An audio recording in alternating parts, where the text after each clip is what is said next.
I'm such a fan of shining a light on the good that is going down in our community. Spirit 1053, I'm Erica with a brand new friend, Nichelle from Backpack Brigade. Welcome to the morning show. Thank you, Erica. Thank you so much for having me. This is so exciting. I didn't know that you all existed, but then I saw this sign for a 5K coming up in Seattle this weekend, the first ever Run to End Weekend Hunger, benefiting the amazing work you do.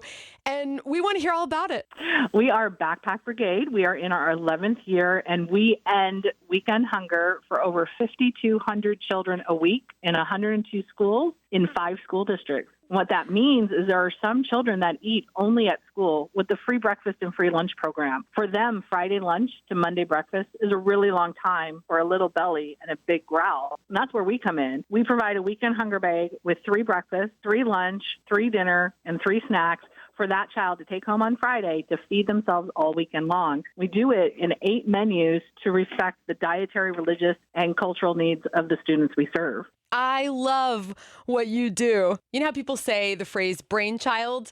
I like saying the phrase heart child, and this definitely sounds like somebody's heart child. Who started this? I did. I was running a food bank, and I went to a training and learned about weekend hunger, and from there, I just went down a rabbit hole. I went to a school near the food bank and found out that, yes, indeed, there are 8 children in their school that needed food for the weekend. Wow. And so I went back to the food bank and just created some bags and stuffed them in their backpack, and a program was born. Oh, my word. It would have been so easy for you to look the other way, but you didn't, and look what's happened. Right. I had no desire to become the largest agency in Washington State, if not the West Coast, whose sole focus is to do this work. We take it so seriously with the continually keeping the child at the center of the work we do. Yeah. We have a nutritionist on our board. Wow. We work at balancing name brands that every child is worth an individual meal and to make sure it's food that they want to eat.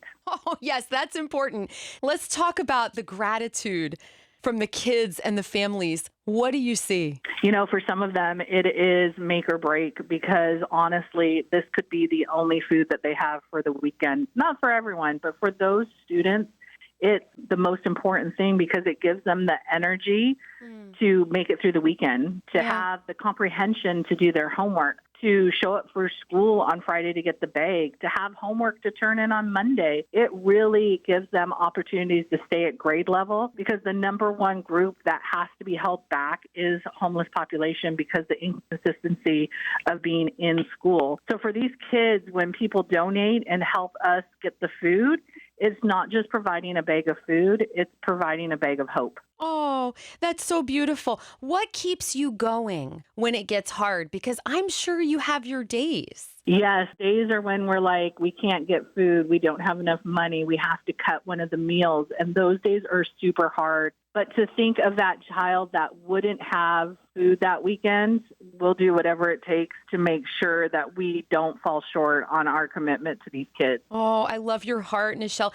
Is there a story that kind of jumps to your mind about the impact you all are making on our kids? We have a great story from a school that told us to stop bringing Rice Krispie treats. And I love this story. I tell it all the time because I'm like, okay, come on. I know there's a lot of sugar. I know, but they're kids. They love the Rice Krispie treat. Come on, let me keep them in the bags. This is one of the snacks. Yeah. And they said, oh, no, that's not the problem.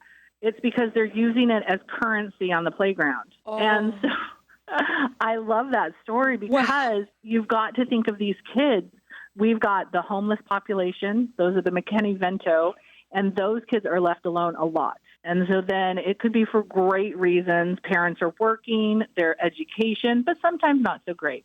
And then we have the population of the unaccompanied minors. These are kids over the age of 12 that have no adult or guardian in their lives right now for a variety of reasons. And then we do have the free and reduced lunch population. Now, those are where people picture a family at home, but they're being faced with hard choices of rent or food or medicine or food. So then I think of the stories, the Rice Krispie treats as currency. When do these kids have something that someone else wants? These are the kids that are wearing shoes being held together by duct tape. Wow. These are the kids that are wearing shirts that are hand-me-downs. When do they ever have something that someone else wants? So that sense of pride of having something, I love that story because I love that's something that we gave them. I really appreciate hearing that story, and I don't think I'll ever see a Rice Krispie treat again the same way.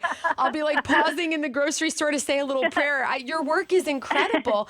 I'm curious, Thank what you. happens to the kids in the summer? Does the program continue, or do you just operate during the school year? Yeah, well, there's a couple different things. There are summer meal sites that are done by OSPI and United Way, and there are up to hundreds in Seattle where a child under the age of 18 can go to any site and get a free breakfast and lunch every day of the week. Wow. There are Sunbucks that help increase EBT dollars for families that do have kids home for the summer, knowing that it's an extra cost. There are programs like ours that go to summer schools within the schools we serve, although it's a much lower number. And there are other programs that pair with community centers and do mobile site pop-ups and deliver bags that way as well. So we don't all go away over the summer. We're working really hard, and we also have to prepare for a huge lift in the fall. Absolutely. What do you see? I'm sure you have made deliveries or you do it on a regular basis. What do you see on the faces of the kids when you show up?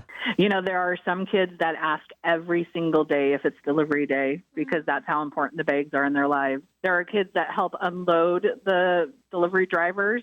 There are kids that carry them to the classroom. And to know that some of my staff are directly driving a van to the kids, he can say that they are just so excited and they are looking forward and saying, you know, have you brought me anything special? And what bags are they this week? Because the family support worker, our partner at the school, does the ordering for the kids. Well, I am so happy to know about you now and the work you're doing. Nichelle from Backpack Brigade, thank you to you and your team for passing out bags of hope and loving our neighbors so beautifully. Thank you for the time, Erica. And if any of your listeners want to learn more, they can go to our website at backpackbrigade.org. Awesome. So great to meet you, Nichelle. Nice to meet you, too.